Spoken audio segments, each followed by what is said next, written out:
You're listening to the Archetype Effect, conversations redefining power, purpose and leadership for women and the coaches who guide them. I'm Ros Cardinal, leadership coach and creator of the Women's Leader Archetypes. Together we'll explore the real stories, the research and reflections that help women rise with clarity and authentic power. Before we go any further today, I want to slow the room down. Because the word shadow can land heavily, especially for women who already carry more self-judgment than they deserve. So let me say this clearly right at the start. When I talk about shadow, I'm not talking about something bad, broken or wrong with you. I'm not talking about your flaws, and I'm definitely not talking about something that needs to be fixed. Shadow is not who you are. Shadow is what happens when you don't feel safe. It's what emerges when your nervous system senses threat. Threat to your authority, your belonging, your influence, or your sense of self. And here's the part I want you to really hear. You didn't choose your shadow, you adapted into it. Every shadow pattern we're going to talk about today once served a purpose. It helped you cope, it helped you survive. It helped you stay functional in environments that didn't always support you. Shadow is not failure. Shadow is intelligence. Just intelligence is operating under pressure. This matters because women are often incredibly harsh on themselves when they recognise these patterns. We tell ourselves we're procrastinating when we're actually frozen. We tell ourselves we're controlling when we're actually overwhelmed. We tell ourselves we're overly sensitive when we're actually responding to real relational threat. This episode is not about correcting behaviour. It's about understanding why certain behaviours appear when they do. Because when you understand the why, shame softens. And when shame softens, choice becomes possible again. So as you listen today, I want you to hold a very gentle distinction. There is who you are in your empowered state, the archetypes we explored in the last episode. And then there's what you do when that power feels threatened. That second part is shadow. And shadow is not a moral failing. It's a protective response. There's another reason I want to spend time here before we go any further. Because when women first recognise their shadow patterns, the reflex is often self-criticism. We notice our procrastination, we label it avoidance. We notice control, we label it a flaw. We notice withdrawal or overgiving, and we tell ourselves we should know better by now. But shadow doesn't show up because you lack insight. It shows up because insight alone isn't enough when safety is missing. And for many women, safety in leadership environments has been inconsistent at best. You may have learned to be careful rather than confident, to soften rather than assert, to overfunction rather than risk disappointment, to disappear rather than be challenged again. None of these responses make you weak, they make you adaptive. Shadow deserves the same curiosity we give to growth, because every shadow pattern once helped you stay connected, capable, or intact. Today is not about correcting those patterns, it's about understanding them, so they no longer run the show unconsciously. Awareness doesn't eliminate shadow, but it does give you space, and space is where choice lives. Before we move into what shadow looks like in leadership, I want to pause here for a moment, because recognising shadow can be unsettling, not because it's unfamiliar, but because it's too familiar. For many women, these patterns aren't occasional. They've been ways of moving through the world for a long time. They've helped you stay employed, stay respected, stay connected, which means there can be a quiet fear underneath this conversation. If I stop doing this, what happens? If I don't withdraw, control, hold everything, or give endlessly, will I still belong? That fear makes sense. Shadow doesn't just protect you from stress. It often protects you from loss. Loss of identity, loss of approval, loss of place. So if anything in this episode feels tender, that's not a sign you're doing it wrong. It's a sign you're listening honestly. We're not here to take coping strategies away. We're here to understand why they showed up, so they no longer have to work so hard. One of the reasons shadow is so common in leadership, especially for women, is that leadership environments are inherently exposing. They ask us to be visible, to be decisive, to be responsible, to be influential, all while navigating unspoken rules, power dynamics, and expectations that are often contradictory. For women, this exposure is amplified because leadership doesn't just test our competence, it tests our legitimacy. It tests whether we're allowed to take up space, whether our authority will be recognised or quietly resisted, whether our influence is welcomed or tolerated only up to a point. And when legitimacy feels uncertain, when your authority is questioned, your expertise dismissed, or your belonging feels conditional, your system starts scanning for safety. Shadow is where it finds it. Here is something important to understand. Shadow is not the opposite of your strength. It's the overuse or distortion of your strength under pressure. The sovereign doesn't suddenly stop caring about vision. The warrior doesn't suddenly stop caring about progress. The wise woman doesn't stop valuing knowledge and understanding. The tribe builder doesn't stop valuing connection and care. Shadow appears when the environment no longer feels safe for these strengths to be expressed openly. So the system adapts. And often women stay in shadow longer, not because they're unaware, but because their shadow behaviour is rewarded. Procrastination can be mistaken for thoughtfulness. Control can be mistaken for competence. Withholding information can be mistaken for expertise. Overgiving can be mistaken for commitment. These patterns don't get challenged when they're working, they get reinforced. And because many women have been socialised to equate approval with safety, shadow can start to feel like the price of belonging. Over time, the line between this works and this costs me becomes blurred. Shadow often works until it doesn't. And when it stops working, women rarely question the conditions that shape the response. They question themselves. They tell themselves they should be more confident by now, more relaxed, more evolved. But shadow doesn't show up because you lack insight. It shows up because insight alone isn't enough when safety's missing. That's why this episode matters, because once you see shadow clearly, you stop fighting yourself and you start restoring safety instead. The shadow of the sovereign is not dominance, it's not control, it's withdrawal. But not the kind of withdrawal that restores. The hermit doesn't step back strategically, she disappears. The sovereign's empowered state is grounded in vision, authorship and inner authority. She sees direction, she names possibility, she holds the long view. But when that authority feels unsafe, when her ideas are dismissed, her leadership questioned, or her legitimacy subtly undermined, the sovereign doesn't push harder, she retreats. The hermit pulls away from the world entirely, not to rest, not to reflect, but because engagement itself feels overwhelming. In this shadow state, the hermit may find herself procrastinating on tasks she would normally handle with ease, avoiding conversations she knows are necessary, delaying decisions, even small ones, withdrawing from people she doesn't have the energy to face. From the outside, this can look like disengagement or lack of motivation. From the inside, it feels very different. It feels like, I can't cope. I don't have it in me right now. I just need to disappear for a while. This is not self-care. It's important to distinguish the hermit from healthy sovereign withdrawal. A sovereign choosing rest does so deliberately. She might take a weekend offline. She might watch movies, rest her body, let her system settle.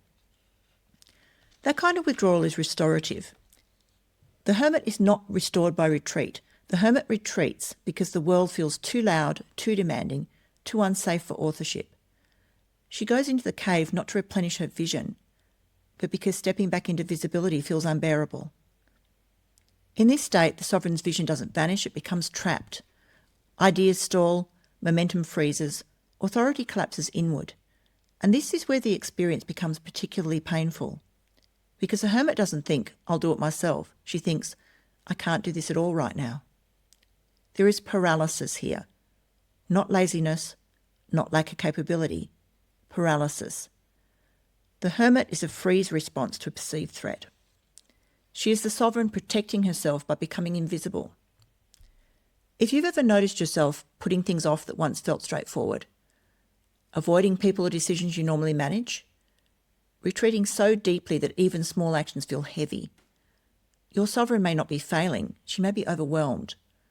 And the work of the Hermit is not to force herself back into action. That only deepens the freeze. Her work is to restore safety. Safety to be seen, safety to decide, safety to take up space again. Because when the sovereign feels safe to emerge from the cave, her authority doesn't need to be rebuilt. It returns naturally. Not forced, not hustled, simply remembered.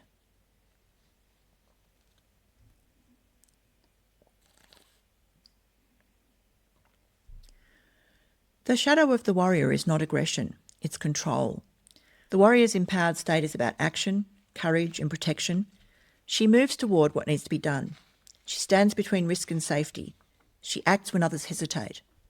But when trust collapses, when she feels unsupported, overburdened or solely responsible, the warrior doesn't step back.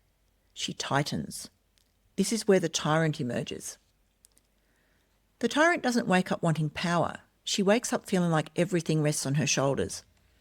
In this shadow state, the warrior may micromanage tasks you normally delegate, override others' input because it feels inefficient.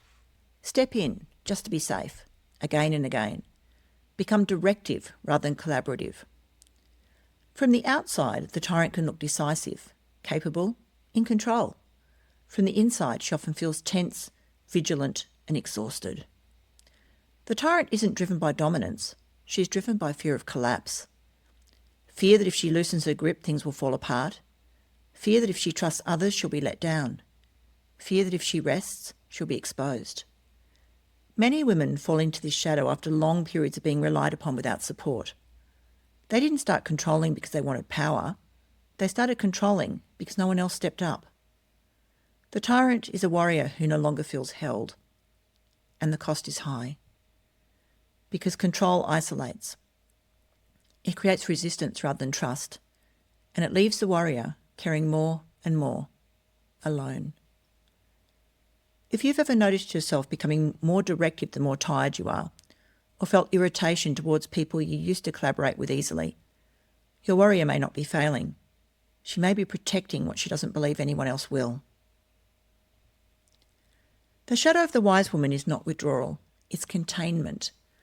The wise woman's empowered state is about knowledge, insight, and influence through understanding. She learns, synthesizes, she makes meaning and shares it in ways that elevate others. Her power flows through circulation. But when her influence is threatened, when her expertise is dismissed, her insight taken without credit, or her credibility quietly undermined, something changes. The wise woman doesn't disappear. She pulls knowledge inward. This is where the lone wolf emerges. In this shadow state, the wise woman may withhold information until the timing's right, stay central by being the only one who's got the full context, reduce delegation because others won't see the nuance, become indispensable by holding the big picture alone. Outwardly, she may still appear competent and composed. Internally, she's guarding her relevance. This isn't about ego, it's about status. The wise woman's influence comes through knowledge, and when that power feels threatened, knowledge becomes leverage rather than generosity. What's often missed about the wise woman is how deeply she cares about other people's growth. She mentors, she teaches, she stretches others to think more clearly, more critically, more expansively. Her satisfaction doesn't come from being the smartest person in the room, it comes from making the room smarter. Which is why the lone wolf shadow can feel so painful. Because when knowledge stops circulating, the wise woman isn't just protecting influence, she's grieving the loss of contribution. She may find herself thinking, it's easier if I just hold this. It's safer if I don't explain it again. I don't have the energy to bring others along. Over time, the joy of teaching turns into the burden of carrying, and that's often when loneliness sets in. Not because she lacks connection, but because the part of her that wants to share what she knows has gone quiet. The wise woman doesn't lose her power in the lone wolf, she loses her circulation. And restoring that flow, slowly, safely, is what brings her back into relationship with her own influence. The lone wolf doesn't distrust people. She distrusts systems that misuse wisdom. She's often learned, through experience, that sharing too freely can cost her influence, that insight can be taken without acknowledgement, that expertise can be diluted, ignored or overridden. So she adapts. She gathers, she contains. She controls information, not to dominate, but to stay safe. But there's a cost, because when knowledge stops flowing, connection weakens, collaboration narrows, and the wise woman ends up carrying complexity alone. If you've ever noticed yourself holding back information because others might misuse it, staying central by being the one who really understands, feeling reluctant to fully delegate because context matters, your wise woman may not be withdrawing, she may be protecting her influence. And the work here isn't to give more, it's to restore conditions where wisdom can circulate without penalty. The shadow of the tribe builder is not kindness, it's self-erasure. The tribe builder's empowered state is about connection, belonging and care. She notices emotional shifts. She creates safety. She weaves people together. But when belonging feels conditional, when harmony feels fragile, or connection feels like something she must earn, the tribe builder begins to disappear from herself. This is where the martyr emerges. In this shadow state, the tribe builder may say yes when she means no, carry emotional labour that isn't hers, prioritise others' needs over her own consistently, feel guilty for wanting space, rest or boundaries. Outwardly, she may be praised as supportive, generous and committed. Internally, she often feels depleted and unseen. The martyr doesn't overgive because she doesn't value herself. She overgives because she learned that belonging had conditions, that love required effort, that harmony had to be maintained, that saying no risked exclusion. Over time, resentment builds, quietly, because the tribe builder is giving from obligation rather than choice, and the cost is profound. Because when care is not reciprocated, connection becomes draining rather than nourishing. If you've ever felt guilty for needing rest, or noticed yourself carrying emotions that aren't yours, your tribe builder may not be too much. She may be afraid of losing connection. At this point, it's very natural to want to do something with what you've recognised, to change it, to manage it, to make sure it doesn't show up again. That impulse to immediately fix what you've recognised is completely understandable, especially for women who've learned that self-awareness comes with responsibility. If I can see it, I should be able to stop it. But shadow doesn't work like a habit you break. It works more like a reflex. It shows up before you've had time to think, before you've chosen, before you even realise what you're responding to, which is why pressure makes shadow stronger, not weaker. When you try to override a protective response with willpower, the nervous system reads that as more threat, and the response doubles down. This is why gentleness matters here. Not indulgence, not avoidance, but orientation. Learning to notice the early signs of shadow, the tightening, the pulling back, the urge to take over or disappear creates space, and space is where choice eventually returns. Shadow doesn't need to be corrected to loosen, it needs to be met with understanding. That's what allows integration to happen without force, because shadow doesn't respond to force. Shadow doesn't soften because you decide to be better behaved, and it certainly doesn't disappear because you understand it intellectually. Shadow loosens when the need it's protecting is met in a healthier way. The hermit softens when authority feels safe again. The tyrant softens when responsibility is shared. The lone wolf softens when wisdom is respected. The martyr softens when belonging is unconditional. This is why willpower rarely works. Willpower tries to override protection, and protection always wins. The work here is orientation, not correction. Noticing when shadow appears, naming what it's protecting, and gently asking what safety might look like instead. Shadow doesn't ask to be eliminated. It asks to be listened to. When you stop fighting your shadow, something surprising happens. It stops fighting you back. And that's where integration begins. Not through effort, through understanding. As we come to the end of today's episode, I want to offer you a few gentle reflections. Which shadow felt familiar? When does it tend to appear? What does it seem to be protecting? There's no need to judge the answers. Shadow isn't something you outgrow. It's something you learn to recognise earlier. And when you do, something shifts. You stop fighting yourself. You stop interpreting adaptation as failure. You start meeting your own responses with compassion. None of the shadows we've talked about today make you a bad leader. They make you a human one. They're signs of care that has been stretched. And the path forward isn't about erasing them, it's about integration. In the next episode, we'll explore how these shadow patterns live in the nervous system and why regulation, not willpower, is the way back to your empowered self. Because power doesn't return through pressure, it returns through safety. This is the Archetype Effect. I'm Ros Cardinal, and you're learning to meet yourself fully. Thanks for joining me on the Archetype Effect. If this episode sparked an insight, share it with a woman who leads or leave a review so more women can find these conversations. Until next time, lead with purpose and power that feels like you.